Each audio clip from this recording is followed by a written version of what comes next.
those of you who got an invite, welcome to Nerd Prom. No matter where in the world you are, we're all Nerds International. With the hyphen. Nerds International proudly presents. We want to take you on a quest for knowledge. One that will take us from ancient medieval fantasy across the far reaches of space to the distant future. To many savage worlds.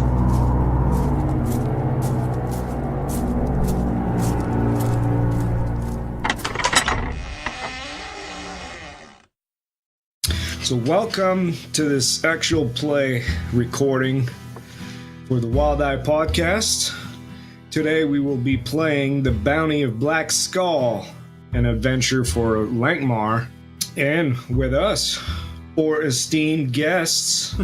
First returning on the show, Mr. Terry Hansen. Hello. How you doing, Terry? I'm doing well. Who will you be playing today? I will be playing the Butcher. He is a ghoul, which are these living skeletons. They have transparent skin and organs. You just see this faintly glowing looking skeleton. He's a butcher by trade during the day, but then he gets called upon to eliminate people, torture people, just pretty much just be a really bad person. I like him already. Next up, again, returning to the show, the one and only Stefan Dragonspawn. Hello. Thank you. Just send money to the usual place. So, who are you playing today? I will be playing the fifth son of a minor noble house, Magnus the Swift. Since he's nowhere near the top of the food chain for inheritance, he decided to go out and make a bit more of a name for himself. Sometimes he gets into trouble because he's very much attracted to the pretty ladies, and that sometimes gets him into trouble, and he tries to help out the downtrodden as well. Next up, a name that you should be familiar with by now. His first appearance for a while on the show, the one and only Nikk Lambley. Hello, it's good to be back. Feels nice. Thank you very much for having me on. Yeah, thanks for coming on the show. Who are you playing today? I'm going to read a little quote from him first of all. I give you fair warning. Run now while you can, lest Widowmaker feast upon your blood. So I'm playing Lucas Bravo. He is a third son of a noble family, loan shark by day, and general douchebag and womanizer by night, basically. I see a pattern here. And who's Widowmaker? Widowmaker is his rapier sword. Great. And finally, Harrison Hunt. I didn't get like a good intro there, did I? Oh, good. Anyway. No, the name says it all. So I'm playing Gilead. Well, I've given him a nickname, Cat Smasher. So he's the result of his father, who is a rat from Lankhmar below, and his mother. And he was reared by his human mother, and he was bullied at school because of his rat-like features. But he became a sorcerer, and as soon as he could, he joined the Sorcerers Guild, finding acceptance among those who were like him, because obviously there are a bunch of nerds there, and they're all outcasts as well. Sounds great. Doesn't like cats, does he? No, because he's obviously part rat. He's really, really scared of cats, and given any opportunity, he will freak out and smash them with a rock or cast a spell on them. And he's got an absolute massive fondness for cheese. Sounds great. All right, so let's go to Lankhmar, the city of thieves.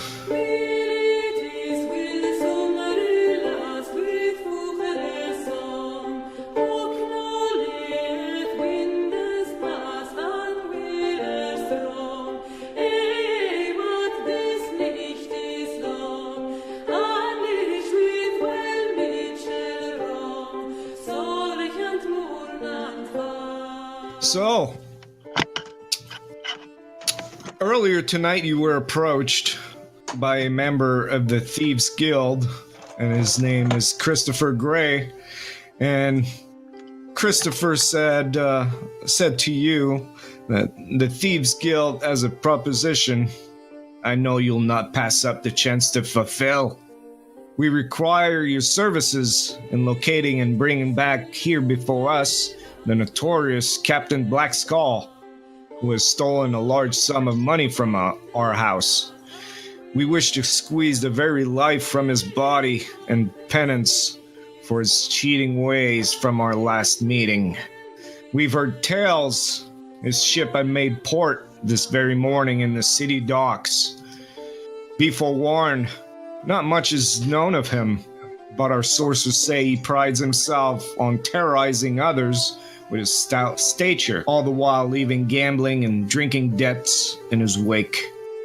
He bears a darkened birthmark in the shape of a skull and bones, hence his namesake. Bring him, preferably black alive, but under no certain circumstance should he return without his scraggly thieving carcass. Your payment is 100 gold rilks each. Do not let us down. No, sir, we will not. So this is where you are. You are in the city. You were gathered for this purpose, to return Captain Black Skull to them, dead or alive.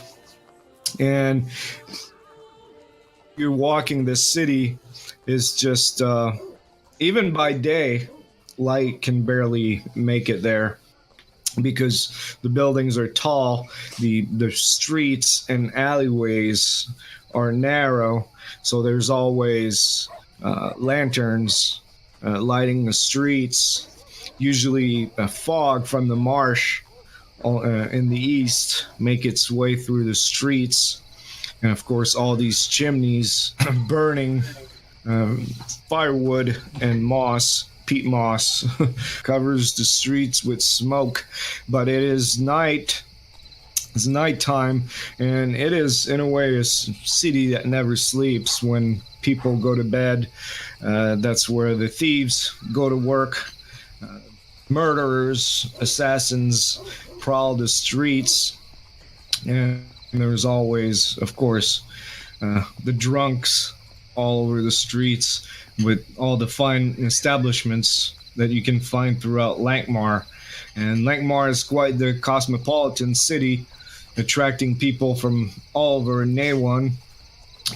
So you get different kinds of races, ethnic backgrounds, people from all walks of life.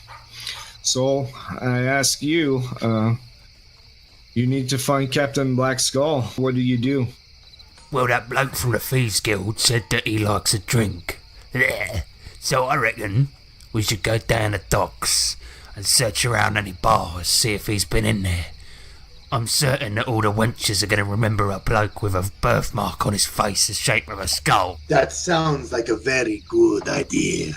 Well then, let's go.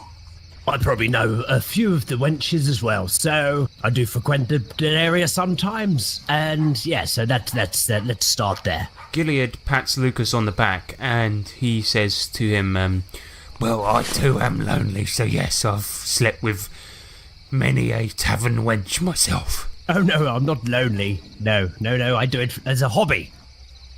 Oh, what, you mean sport whoring? Good one, Lucas. Come on, Gilead. I'll tell you about it. Come on, poor little guy. All right, someone give me a streetwise check, please. Very well, I'll do that. You can cooperate also. Diddly. Got a 5. So you hear that apparently Captain Black Skull is out at the Pixie Leg Tavern. So this is where you end up. You walk in, and obviously this is not a very clean establishment. You look around and see that the tables are filled with sea urchins. Being a port city, it's not unusual to have that many sailors around. There's a long wooden bar made from the hull of a shipwreck that dominates the tavern, basically. And behind, there's a bartender, of course. He's obviously of Mingle origin, so the people of the steppes, they ride horses and are pretty good with the bow. Obviously, this fellow here is no longer a warrior, has adopted a new profession. His nose is quite red at the moment. He is attending to patrons and sees you walk by, and just says, "Sit where you like. You want ale?" Don't presume to talk to me, Mingaloid. Horace, Yes, sir. I would like an ale. make that 2. Young man, do you have any wine by chance? Yes, sit. Indeed I will.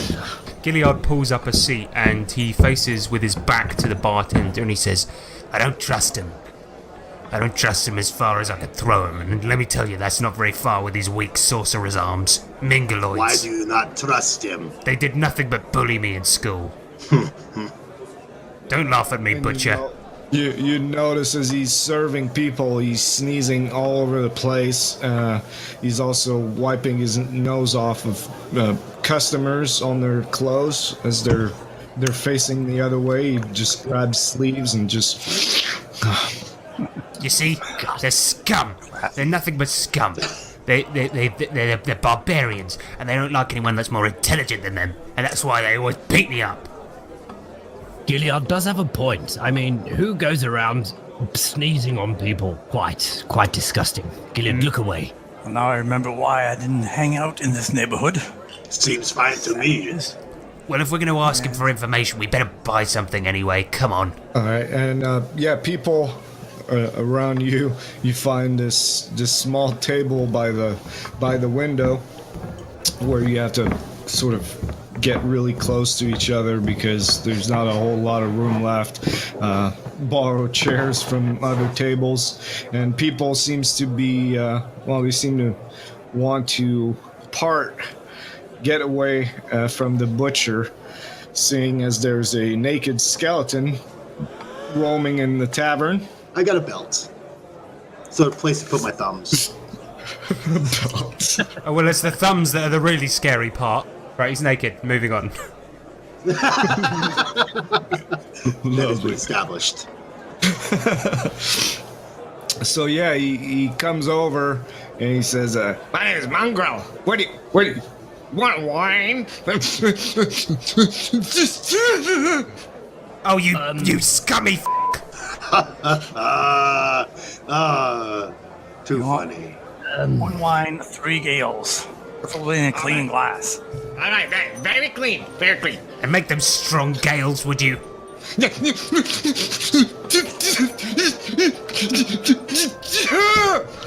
I hate this place. So do I. I think I only ended up here towards the end of my drunken escapades. Let's just ask what we need to, and let's go. Quite. Okay, we're going to wait for the drinks to come over, and then we're going to ask him his question and probably just leave. yeah, about 5 minutes later, he comes back with goblets and mugs, holding them in both of his hands, and he's sort of going around patrons in the tavern, people walking in, people going out because they're kind of repulsed by the ghoul in the tavern right now. And comes over to your table, and right as he's about to lay the mugs and goblets of wine on your table, you see that there's this big sneeze coming up from him. What do? I grab my glass out of the tray before he sneezes. Gilliard just lets him sneeze on it. He doesn't plan on drinking it. And he sneezes, and there's like a little bit of snot coming down his nose to his mustache, and he quickly licks it. And puts down the mugs and the goblets, wipes his nose off of his sleeve, and I'll be 7 rilks. 7 rilks. That's robbery. Is the snot extra, by chance? Special ingredients. I should kill you where you stand. It gives it a no. nutty flavor, earthy. I'll get this round, boys. You no kill me. You no kill me. Me mongrel no kill me. No, it's a figure of speech. Big on. Just one thing before you go, though, mongrel. I do have a little query to ask. Yes. We're looking for a geezer who came down here a little while ago.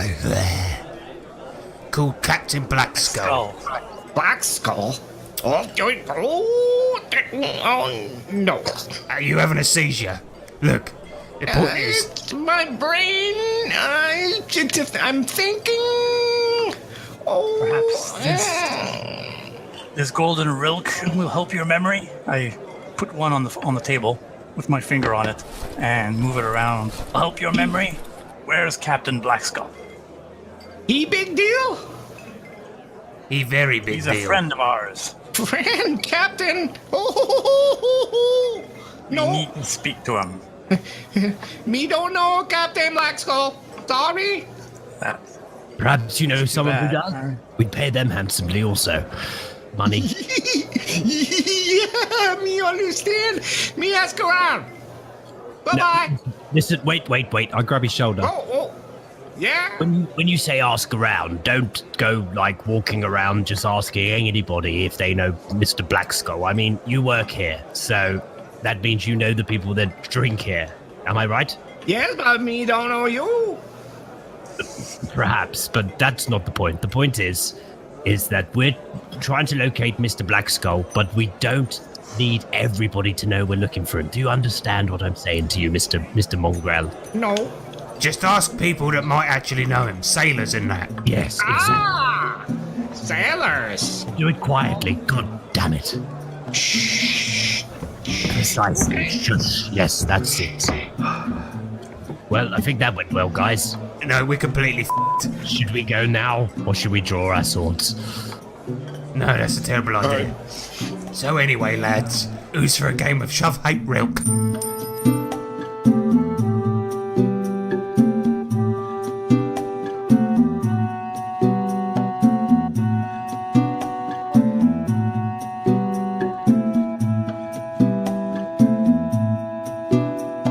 So not so long after you've started sipping on your drink or just chugging it down, you see this woman.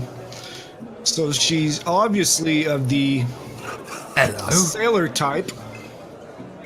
She wears a bandana with beads in her hair, a nice bluish green blouse.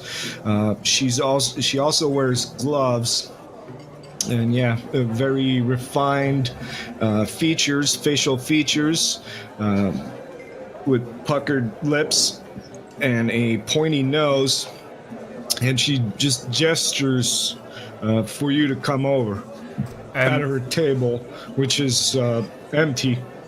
Before we even start moving, I quickly look at the other guys and go, dibs. Oh, sorry, mine. I saw her first. Shut it. I'm Okay. walking over. Look, Magnus. No, wait. Gilliard quickly limps after Magnus. Magnus, who nimbly skirts between the tables, avoiding other patrons and putting stools in the path of Magnus, just to Gilid.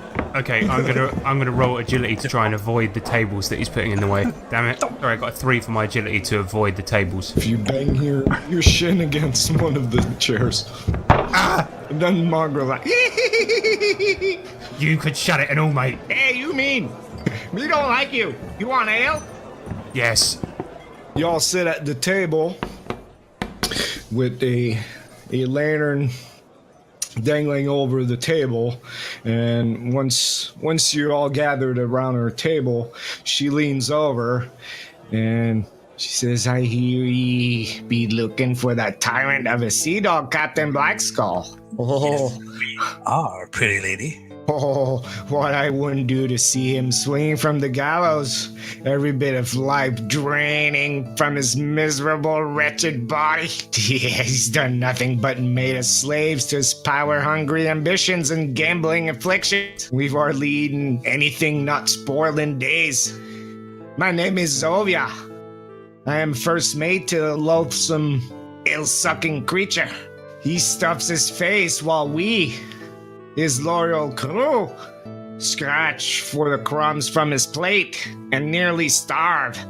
I know exactly where he'll be this night, drinking away our hard-earned profits while sitting about a gambling table like the ruler of all seas. Well, we can help you with that. We have friends of ours that want to bring him to some of their own justice and get some payback on his smarmy hide. At this point, Gilead comes over and pretends to spill a drink on Magnus by accident, but it's actually on purpose. Okay. What does Magnus do? He tries to avoid it, of course. Alright, I don't know. Give me agility. Yes. Yeah, you were too smitten by her to notice the. It's his one weakness. Gilead says, Whoops! Oh no, you idiot! You got in the way of my walking. Oh, hello, love. So you were saying I was listening to the conversation. Ignore my friend here. He don't know nothing about taking down your captain. I know everything about doing stuff. What? Sorry, I wasn't really listening. What? You alright, little scrawny man? Scrawny man. Shut it, butcher. Right, no, it's no. I forgive the insult, love, because no, this ain't scrawn. I'm actually very muscly, but it's more of a sort of inner muscle where it's like I couldn't. I am strong, but anyway, love. Sprightly, yes. Thank you, Lucas. Shut up. You and I, love. I'll do the task for you, but on one condition. I get to take you out for a nice meal down a drunken eel.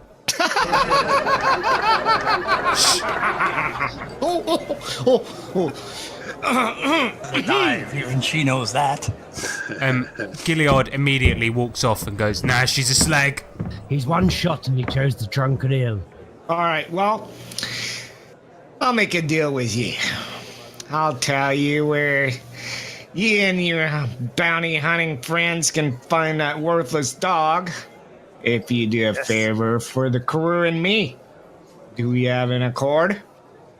What is his favor? Yes, we need to know. See, I know a little bit about business, and, we need to understand in which favor you speak of first, so we can assess it and then make a rational decision. What do you say, guys? Rational decision? She's a lady in trouble. We have to help her. No! No, Gilead, come back. Don't stand in the corner like that. You look a bit odd. She hurt me feelings. Now he looks odd.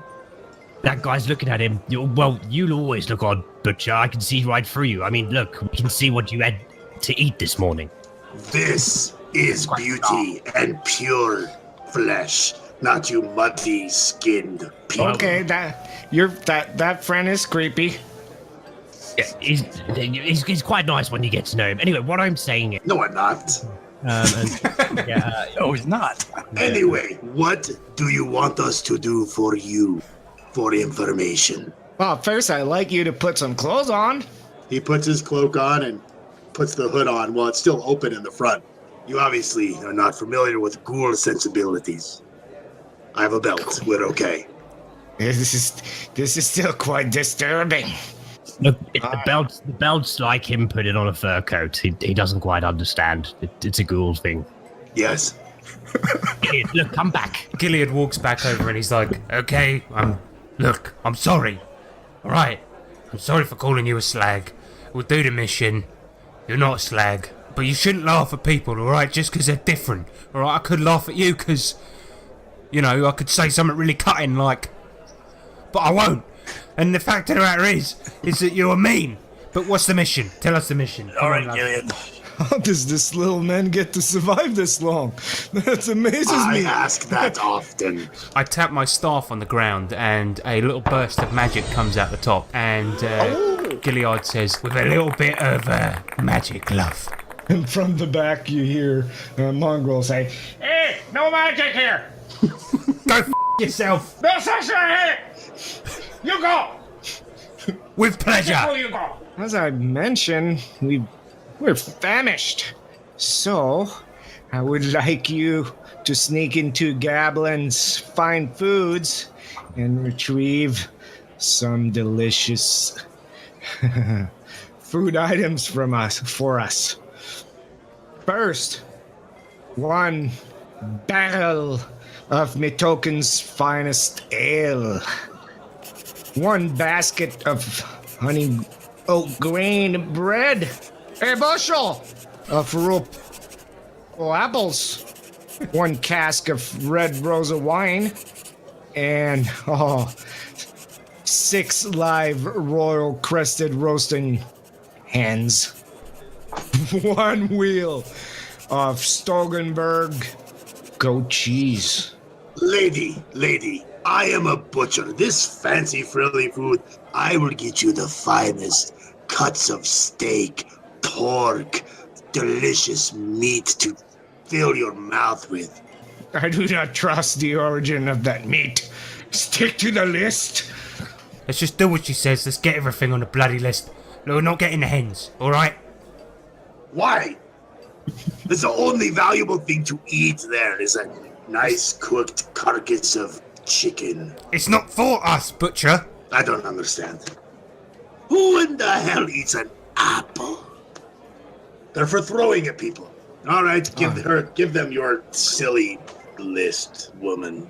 Yeah, just meet me in the back alley. Oh, I'll tell you where he is. Let's go.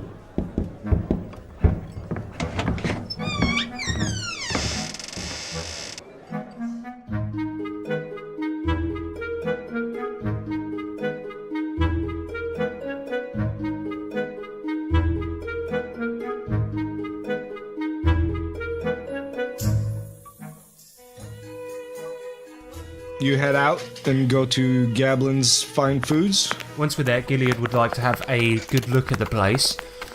Just sort of walking around it as if he's just a normal guy, not a shady guy, you know? I'm just going to do a notice roll. I got a 2. Magnus has done this You kind of notice thing your before. bruised ego from that bar. Yeah. Magnus goes around the place and he'll be a bit more stocky. Taking the cover of night and looking the place over in the back alleys and so forth.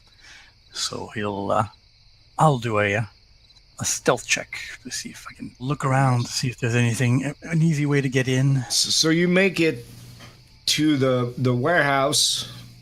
Well, that's what Goblin's Fine Foods is a storehouse for various goods. And of course, you've got the main entrance in the front with an empty cart just parked up front. And Magnus, being sneaky, knowing the alleyways, the dark alleys, quickly finds a back entrance. As the last is the less obvious entrance, of course. There's always people walking around from the front in the street, but the alley is dark and mostly vacant. Yes, well, that's what Magnus is thinking. That's why he went around the back. Magnus likes it through the back. The doors are locked. Can someone give me a lock-picking skill? Magnus unrolls his little set of tools and starts looking at the lock, analyzing. Yes, I think a number 3 and my trusty number 5. As Magnus is doing this, Gilead knows it's always good to charge up a spell, and he begins preparing a drain life spell just to zap anyone that's in there.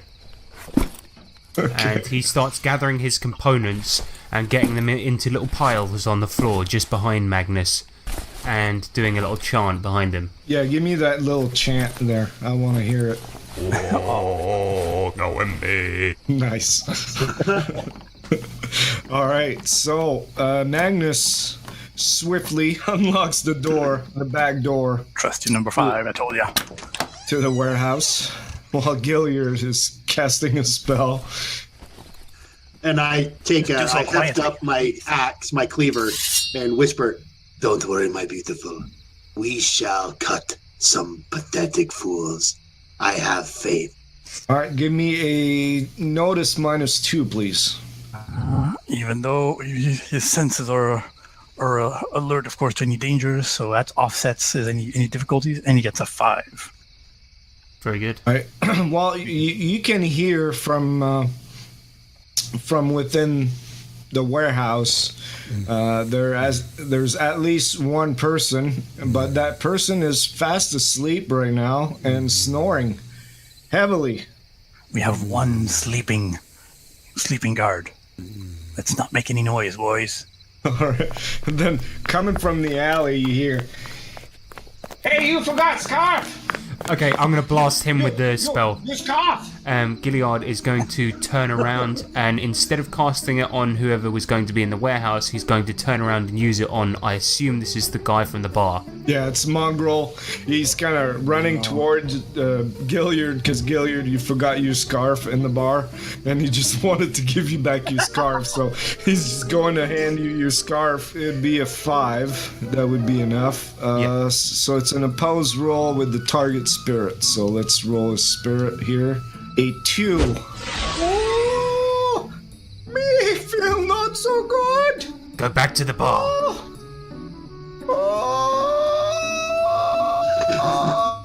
Turn around and go back to the bar.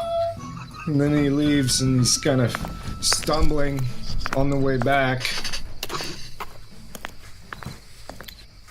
Okay, good. So I look at Magnus and go, problem solved. Yes. I'm going to strangle you with that scarf someday. Sorry, mate. Me don't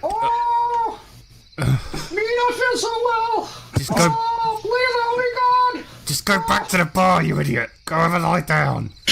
Yeah, I'm gonna go Sure, could you just make him a little quieter? Katerina and I will make him quiet. You go inside and gather your food. We can go in sneakily.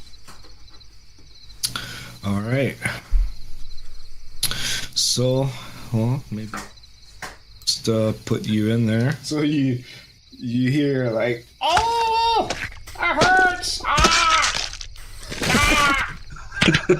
Me dying! Me gonna die! Someone just let that go.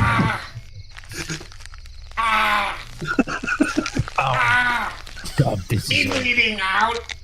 I'm bleeding out! Oh! I hate this guy. Oh! God. Right, I'm gonna close the door so we don't have to listen to this. Exactly. Good idea. Good idea, Lucas. Goodbye! Mongrel is dead. I'll just carve off a small chunk of his thigh and just walk back in. When I come back in, just chewing on this strip of meat. And then the guard in question, while you don't have a direct line of sight to him, but he's somewhere in the warehouse.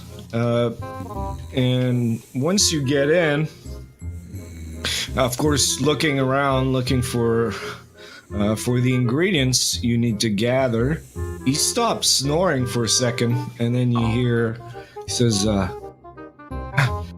"Don't lose your hat. The pigeons don't like it." I actually want to know what's going on here.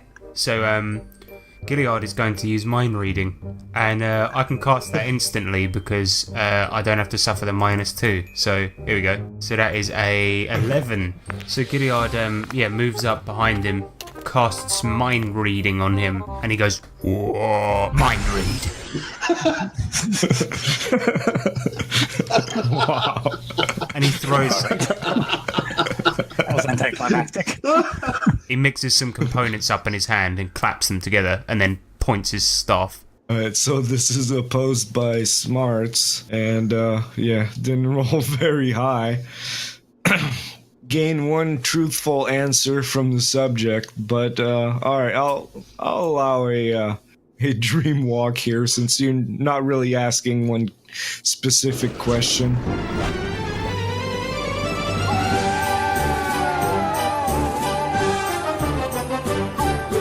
So he is going to, in his dream, this guard is going to a ball. It's a very special ball, and he's very excited about dancing with royalty, something he probably will never get to do in real life. But needless to say, he fancies himself a good dancer. Okay, I'm getting out of that dream real quick. That's not Gilead's cup of tea whatsoever. He gets out of the dream and he's like, ugh, posh stuff. Yeah, most of you right now are inside the warehouse, looking around the wares, trying, I would imagine, to locate these ingredients, which aren't that very difficult to find. However, if you wish not to wake up the guard, I will ask for a stealth check from you. Gilead waves his hand over to Lucas and goes, psst, and tries to wave him over to where this guard is sleeping, and motions and does a motion saying, like a cutthroat motion, as in, kill this fool. So Lucas is going to do a over-exaggerated wink to Gilead and be like, okay, and then sneak over. Oh, 7. Magnus got a 6 and could pick up the barrel of Mitoken's finest ale that you found and managed to pry off the shelf. All right. Without causing any noise, any disturbance in the warehouse. Meanwhile, the butcher is coming back, chewing on some fresh meat. Nice and fresh, still dripping. Gilead is going to walk around the other side of the guard and try to stealth his way around there. And he got a 7. And then he's going to look at Lucas and do, with his hands, a 3, 2, 1 motion, indicating that we should both hit him at the same time. Okay. When you start saying 3, you hear him say, "Ha! You can tell me what to do. I'm invisible." Now to an eternal sleep. So he's easily dispatched by Gilead's scrawny arm. Using what a staff. You beat him over the head with the staff. Yep. Magnus can see that. I mean, for a split second, his eyes open from the force of the hit, and before passing out, while being dead, basically, he just says, "Care to dance? I bake delicious eclairs." And then he slumps over on his chair. Gilead searches the body for any coin. You find 8 gold rilks in his purse. And also a pair of ballet shoes. Gilead shows them to Lucas, who's obviously standing next to me in the warehouse, and he goes, "Here, do you reckon Zovia will like these?" I think you've got a fighting chance, Gilead. Let's put it that way. Do they smell first? Maybe check that. They smell. They're perfumed. They're pink with silk and ribbons on them, and encrusted little false gems on the side. They smell. You know what? The more I look at them, the more they do look quite beautiful. They do, but they've got a name inscribed on the inside. Hang on, let me have a look.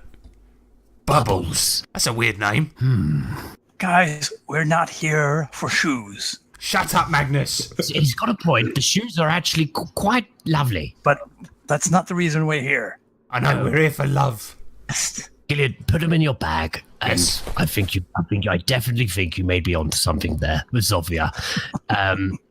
We'll come back to this in a bit. Perhaps we should get on with the mission and all that. At this point, there's no challenge in being silent and all that. Just quickness and gathering the rest of the ingredients. Once you get close to the royal crested hands, of course they start to make a ruckus, but with no guard left to be alerted by the sound. It's not that difficult to grab the cages. They were all individually caged, and you grab the cages and quickly make your exit.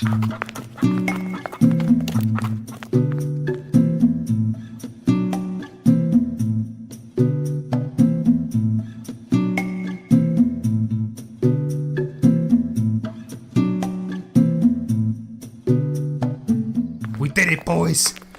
That was a top-notch operation. I got to say, everyone, well done. If you mean by doing it, meaning killing everybody that we encountered so far, then yes, absolutely. And that is what I mean, yeah.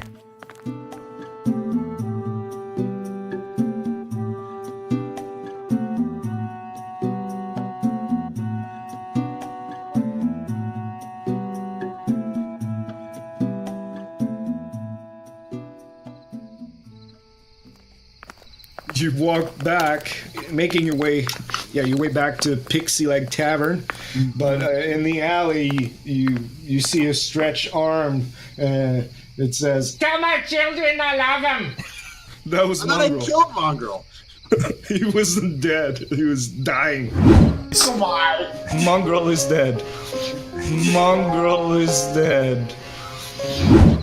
He wasn't dead. He was dying. Tell us, well, I'm just going to chop off his head.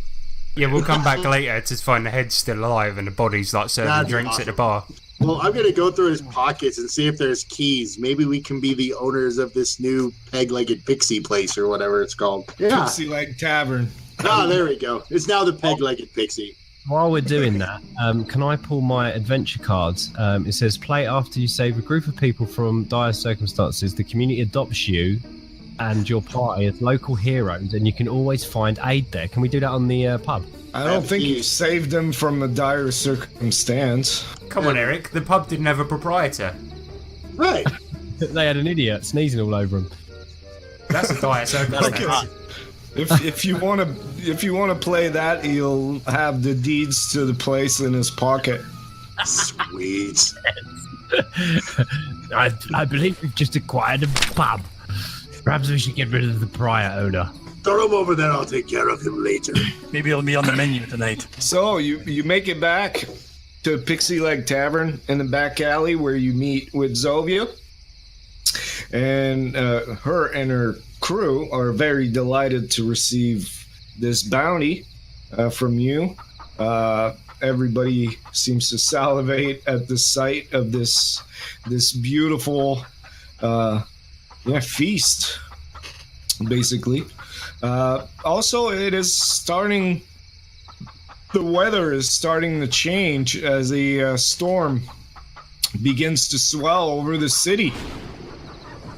So, rain. It's like autumn season, so it's getting colder. But battering rain is starting to take over the city of Lankhmar. And she tells you that I believe Captain Black Skull is at the Crooked Dagger, a loathsome and treacherous gambling den on Murder Alley. Many of blues songs were written about this alley. So this is, a gambling den. Do you make your way there? Yes. But before we do, I am going to play my adventure card. And I'm going to get a pair of sunglasses. That's all you want from the hidden stash card? A pair of sunglasses? Yes, so my my adventure card is that my hero scrounges up a generic type of item of your choosing, such as food and water, shelter, a box of ammo, enough money for a room, etc. and I would like a pair of sunglasses, because obviously some rich people in this city are, equipped with sunglasses to keep the sun out of their eyes, and I wish for a pair of those. So as we get the deeds to the pub that we find on the previous owner, I go in, look in lost property, find a pair of sunglasses, and I'm going to use them to appear to be a bit more rich and a bit cooler than I am when we go down to this area of town. Zolvia gives you the location of Captain Black Skull, so you make your way to the Crooked Dagger, a gambling establishment in Murder Alley. Well, I can't say it's it's a respectable place in Lankhmar. It is not, but yeah, this is where Captain Black Skull is rumored to be located this night. It is late in the night, and rain is beating heavily upon you, even with people walking around naked or with just a cloak, but open in the front. So you enter the Crooked Dagger, and there's right in the lobby, in the foyer, there's a man standing there, and he says, hello, welcome to the Crooked Dagger. My name is Rob Towel. State your business. Did you say Rub or Rob? Oh, for Rob. Who's called Rub, Butcher? Rub? I don't know, that's why I was wondering. Nobody is called Rub. That's just like that time when you met that bloke and you thought his name was Death. His name was Dayath. Right, hello, Rob. Yeah, we just like a couple of drinks, please, mate. I put my shades in my pocket, and I do it in like a really swift manner. Yeah. Give me a persuasion check. I got a 3, so I'm going to Benny that. Vingus, a 2, so I'm going to stick with the 3. Well, there are plenty other taverns for this. We cater to a particular clientele here. We'd also like to spend some money. Yes, thank you, Lucas. We do have coin, and I hold 3 gold rilks in between my fingers. Oh, in this case, you've come to the right place. Come on in. Splendid. So you walk in, rats scurry about the floor. The smell of soot and filth linger in the air as the old man navigates you through a large gambling room filled with miscreants and thieves playing all manner of games. Knocking on the lone door of a private gambling chamber, the door creaks open to reveal several unsavory and vile men sitting around a heavy oaken table. Thick smoke from various smoking pipes billows and swirls above the table like a miniature city of Lankhmar itself. At the far end of the table sits a very robust and commanding-looking man wearing a black captain's hat. Ale drips from his food-speckled beard, almost splashing on his right forearm where a birthmark in the shape of a skull and bones resides. It doesn't take long to determine you've finally found your prize in locating the one and only Captain Black Skull. So lads, I've got an idea. Let's try and get a table opposite him. I only need to see him to be able to do Drain Life spell on him. So if we could do that, then hopefully we can at least start off this, let's be honest, it's probably going to be a fight, innit? It's probably going to be a fight, but hopefully what we could do is I can get all my components out and get this spell off, and hopefully really f*** up his noggin at some, do you know what I mean? Before this fight begins, alright? Excuse me, Rob, could we have this table over here? I like the breeze. Sure. I thought you wanted to gamble. No, we spend a little money, win a little money. We certainly do, but we like to get a little bit tipsy before we gamble. The reason being is obviously when you're a little bit drunk, it makes you want to spend more money. Do you know what I mean? Anyway, here's one for you, mate. And I flip him a coin and just say, go get your missus something nice. Fine. That works for me. Ease yourself in. Have fun. Good luck. I'll be right back. I get out my components and lay them on a little sheet in front of me and start getting them into neat piles and doing my ritual. It's going to take me 3 turns, so however long you determine, Eric. While Gilead is doing that, Magnus will prowl around the gambling den, looking at people's tables and cheering some people as they win. Well, there's only 3 tables. There's the main table where Captain Blackskull is. All right. And then 2 smaller tables where you're sitting. The other table is not occupied at the moment. Keep in mind, this is like a private room within the gambling hall. So he led you to this room with him, knowing you wanted to gamble. And yeah, if you open that door and go back to the main room, there are, of course, more people gambling. But this room was a private one, so it's a small table against the wall. And you guys are sitting there while Gilliard is playing with his components. And, of course, in the main table, Captain Blackskull with 2 other men are frantically gambling right now, arguing and winning, cheering, that type of thing. What about Lucas? What's Lucas up to? Can Lucas sit in front of Gilead, so he's kind of obscuring his what he's getting up to, and pretend like I'm gambling. So I'm like, oh, Gilead, you're not going to get over this hand. And then just start moving my hands around a little bit like we're playing some cards, and I'll wink at him again and be like, play along.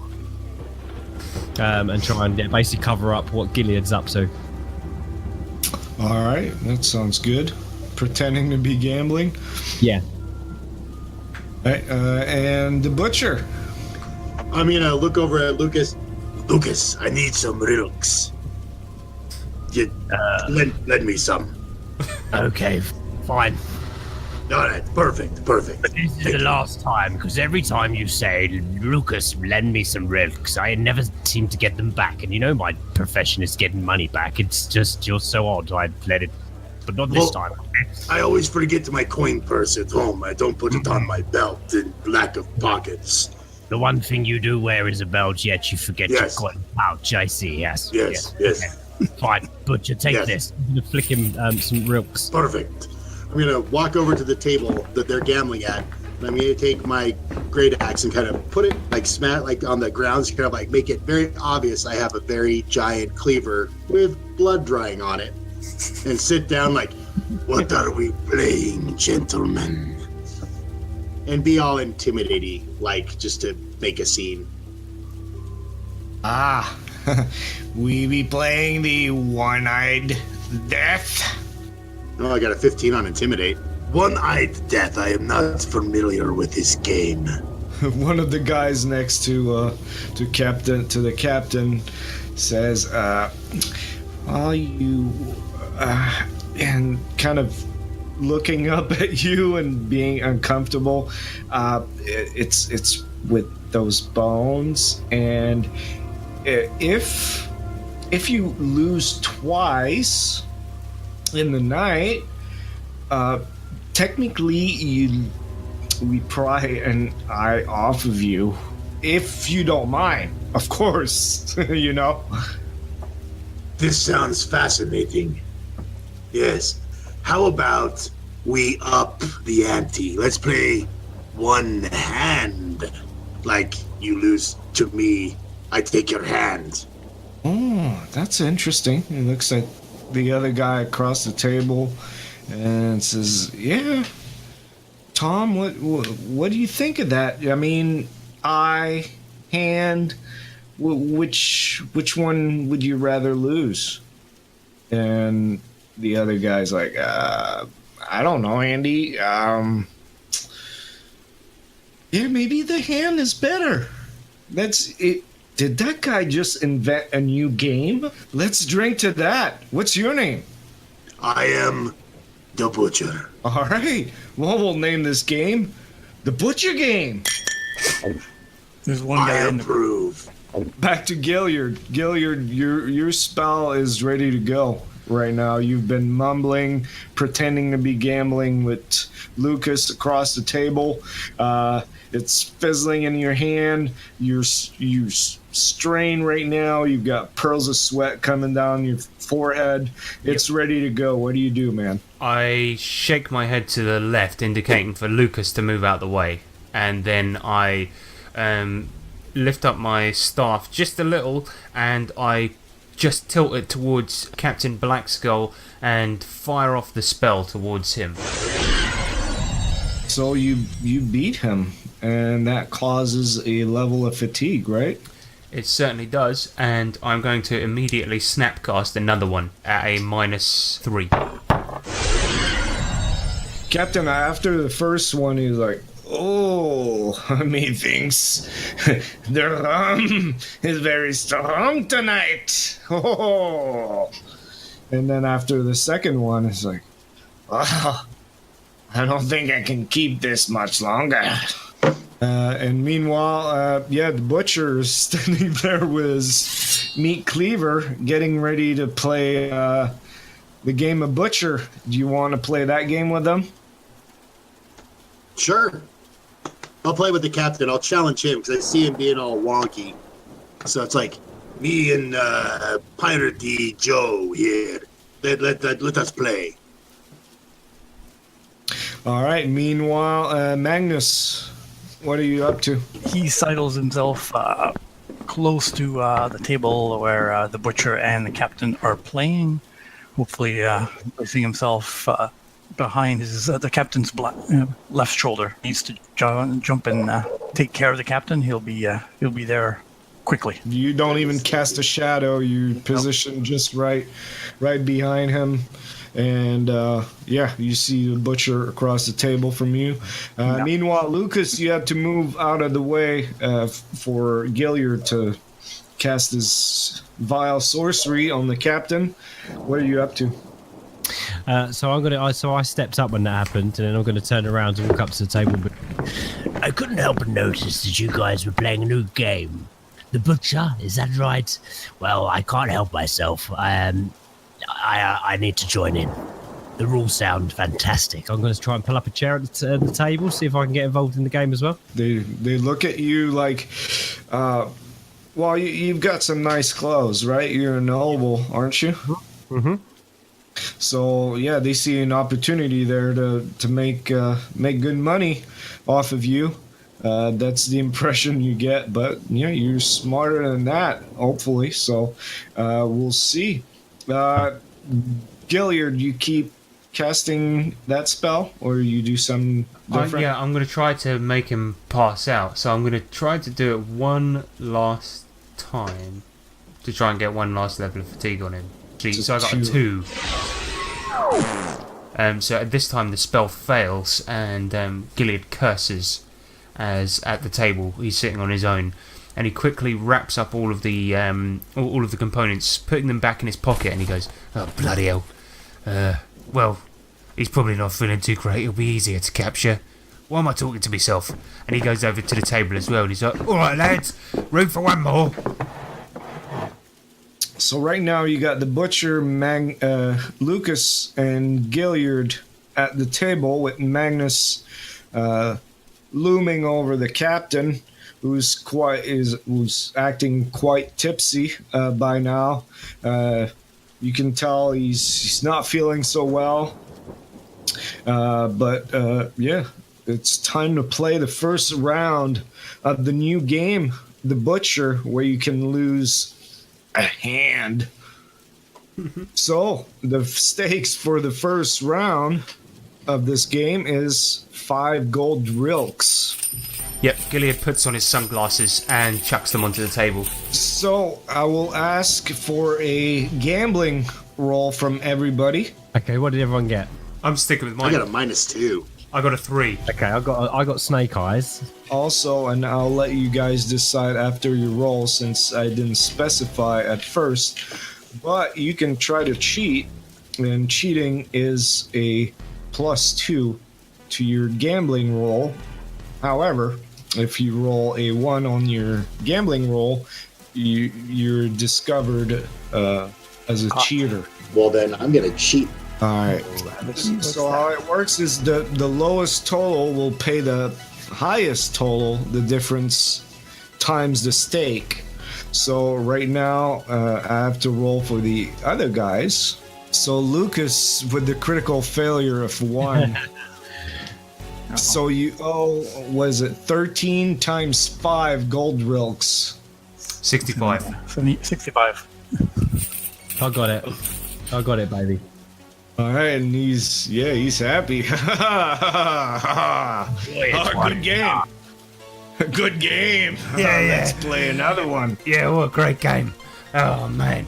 Hey, you guys partial to any special substances by any chance? I mean, yeah, got booze here, but do you guys like a little whiz to keep the cobwebs away?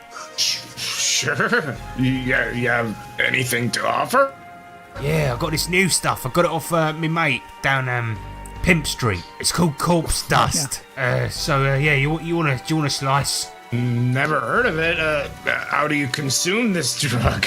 Oh, it's real simple. And I get the pouch of components out for my spell, and I put it out on the table, and I'm gonna start preparing another spell. I'm gonna sit out this round, lads, but I'll jump in the next one. Let me prepare one for you, Captain. You're out already. This is just one game in. Yeah, no, mate. I'm gonna be in the next one. Okay. He's making the corpse dust. Yeah, let me get this one ready for you, lads. This is gonna knock your head off. You're gonna love it. Do it like you did it last time. You know it, girlfriend. Hey. All right. So another round. He sets the stakes at 5 gold rilks again, seeing as some of you have lost quite a few, and he wants to keep playing, and also because someone stepped out. So again, I will ask for another round of gambling from everybody. If you want to cheat, you add +2 to your roll. All right. I'll cheat. So I got a 6 then. I got 5. Yeah. So that means Lucas loses. Were you the one that lost last time? Yes, indeed. Oh, the hand, the butcher's game. We said best of 3 is when we remove the hand, if I remember rightly. No. If you lose twice, you lose a hand too. It wasn't that. Okay, Gilead's just going to interrupt and go, magic time! And he's going to just blast the captain in the face with the spell. The drain life again? Yeah, it's going to have to be, mate. He passes out as he was clamoring for Lucas to lose a hand, but he just falls unconscious, his face on the table. But yet, Tom Lewis and Andy Hall, the sailors, the pirates, want the hand, because actually Andy won, so he wants his money plus Lucas's hand. What do you do, Lucas? Okay, you can have my hand if you can pull out my rapier. So, Tom, what he'll do is actually an agility trick on the butcher, who is the most impressive, the most a dangerous looking fella in the room. So he will flip the table toward the butcher. So I will roll agility, 17. So you're shaken by that, and the next guy is... I'll take it. All right, Andy, being the next one, will knock over his drink in Gilliard's face, who he just doesn't like and trust. So another agility trick. All right, a 4. Try to beat a 4. Roll a 1. All right, so you jump out of the way of the drink coming at your face, but by doing so, you knock all your components to the ground. You lost all your, while they're scattered all over the floor, and you end up prone on the floor of the gambling hall. I will go before Gilliard, and I will reach over to the candle that's on the table and flip it towards Andy Hall into his face. That's an agility trick. A 7, much better. Let's see if Andy can beat that. He can with an 11. Gilliard now, who's on the floor prone in disarray as his components are scattered across the floor. Gilliard is going to, whilst on the floor with his components, he's just going to pick up a handful of them and sling them into the eyes of Andy, who Magnus is currently fighting. I got a 3. Now we're talking. He gets a 1. All right. So he'll be at -2 parry. The butcher. Okay. All right, I'm going to roll a spirit to try to unshake first and foremost. And then who was the dude that has -2 parry? Andy. Well, then I'm going to take Katrina and smash it into him. That would be 13. Hit with a raise. So it's D10, D12, and D6 damage. Oh. Alright, 19 damage. Alright, describe the kill for a nice Benny here. Oh, I just take up Katerina and I say, "My love, here we go!" And just bring my hodge splitter down like right in the middle of his head and just drive it straight down as far as I can into his torso and just like laughing the entire time. With a shower of blood all over the place. This guy kind of like whips his face around so his beard's like flowing while like blood spraying on him like a bad shampoo commercial.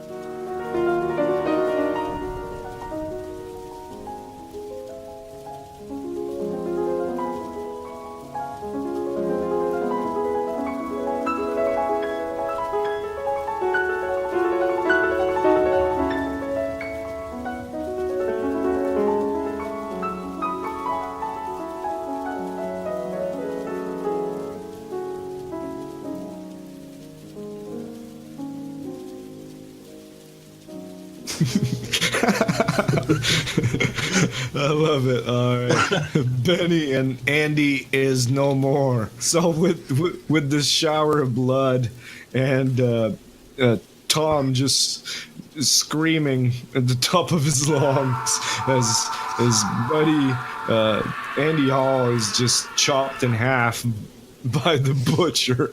Oh my God! Let's go to Lucas. I turn to Tom and be like, "You see, Tom, I owe you my hat. But the thing is, I'm quite partial to hand combat. So on guard!" And I'm going to attack him with my rapier. A 5. That is enough for a hit. Lovely. 12. So with fancy fencing work with his heavy rapier, Lucas quickly dispatches Tom Lewis across the table. Do you want to describe some fancy fencing work? Yeah, so basically I lunge forward into the typical fencing pose, but because I'm well trained, I don't really need to exert much effort. It's more going for when it's just like a quick slice here, slice there, but going for the main arteries. So literally it's like, enough, you can't hardly see what happens, but all of a sudden it just bursts into blood. All right. Thank you. That was beautiful, beautiful. He really did want my arm, my hand. Actually, I'll tell you what, Butcher, let's take his hands for a laugh. Oh, yes. Just raise up Katerina and just chop off hands. Gilliard puts his hand up as he lays down on the ground and he goes, "Excuse me, I threw some dust in somebody's eyes. I mean, is anybody going to give me any bloody credit? Come on." No, that was good, and to be honest, your shot earlier at old boy over there, fantastic. Look at him now. Yes. Just put on your dark glasses and you'll look really cool and no one will care that you are ineffective. Right, we got to tie this bloke up and get him back to the Thieves Guild. Oh, and I'm going to pick up all the rilks that are all over the floor and give 5 back to Lucas. See, I told you I'd pay you back. Okay, fair play. consider our debt cleared for Ah, now. beautiful. Until next Friday, Butcher. I know what you'll be like, banging on my door. But anyway, we'll worry about that when that time comes around. Let's rejoice. We have the beard. I mean, the black skull. I mean, that guy.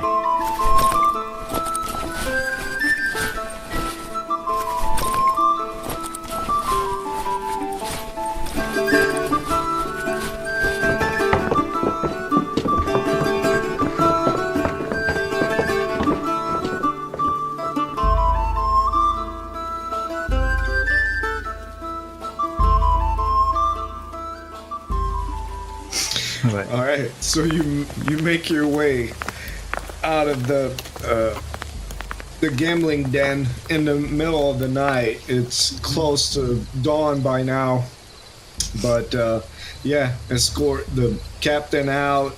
Nobody seems to really mind, seeing as he looks quite drunk actually. But you make your way out and find the Thieves Guild. We roll his fat body across the floor, and we go, there he is. There. Alive, too. Exactly. I mean, I don't look alive, but look, check him. He is breathing.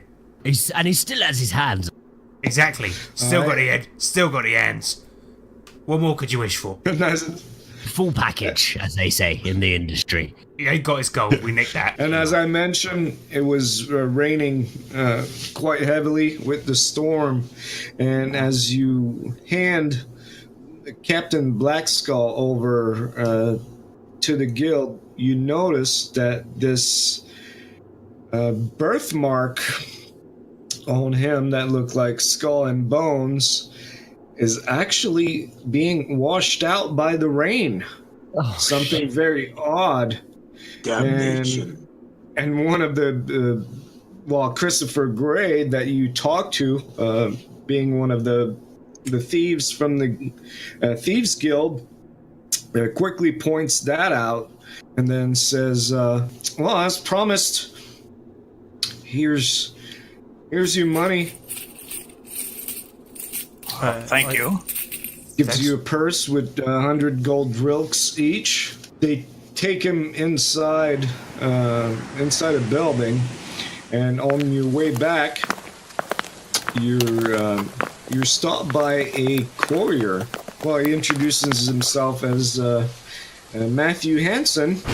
Excuse me, it's quite late in the night, but I was instructed to Yes, well, bugger off then, you stinking piece of shit.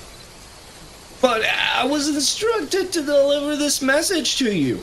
Well, I'm instructing you to bugger off. Be gone. So he hands you a piece of parchment. I snatch it out of his hand angrily. To ye renowned Lankhmar bounty hunters who have captured and brought that scallywag, loathsome and mutinous sea dog of a devil to justice, I, the true Captain Blackskull, thank ye. The fraud who be rotting in the dungeon of the Thieves Guild this eve be a vile demon. For sure as I truthfully spoke prior, a watery tear need not be shed over me mutinous first mate's recent departure, as his acts of betrayal and tyranny have finally come to an end. 'Twas his own hand what stole the money from the guild, hoping to pin the deed upon me. Until our paths cross once again in the city of 7,000 smokes, I bid ye farewell. Oh, and me crew thanks you for the delectable treats you so graciously provided for our late night departure, especially the highly prized expensive royal fowl. They ought to fetch a handsome sum. Signed, Captains of your Blackskull. Fuck! They've done us! You don't stand a chance now! Yeah, Gilead takes the ballet shoes and throws them into a puddle on the floor and just goes, heartless bitch! Oh, you win some, you lose. Not me, I lose them bloody all, don't I? We got the bar. Yeah, we got the bar, but what's it worth if you ain't got no bloody wenches to fill it with? Well, she might come back to the bar. Oh, she's gone, And also- Magnus. She's gone. She ain't coming bloody back. She'll be back. Shut up. She'll be back. She said so. You also have a pouch full of gold coin, and you own a bar. Now, if you can't meet someone through them, then there's no hope for you at all, my son. But they're all rubbish, Lucas. They all stink. Sovia was the only nice one that ever talked to me. Oh, forget it. This was the bounty of the Black Skull.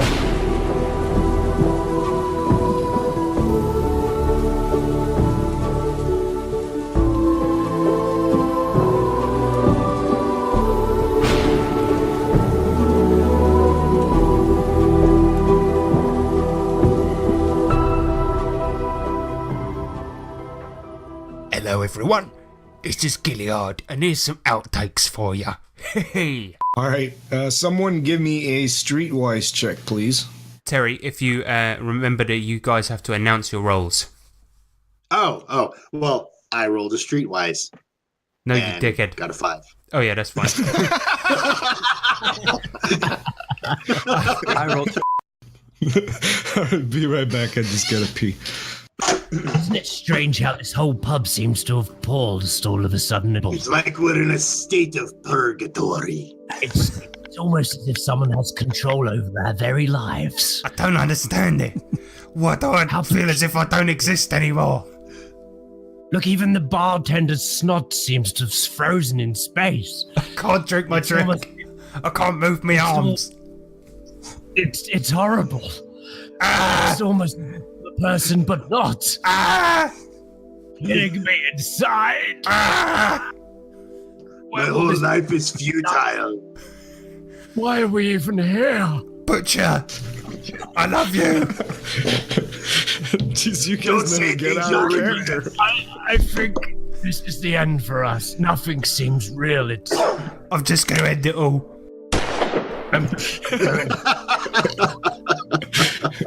Yo, what's up? It's me, your boy Harrison. Just coming in at the end, I just want to say a big thank you to all the Patreon donators for this episode, because it's through your donations that this episode was made possible. So, people such as Pure Mongrel, people such as Zovia, because those people, as you can tell, Rob Towel, were made into characters Rob Towel in this episode.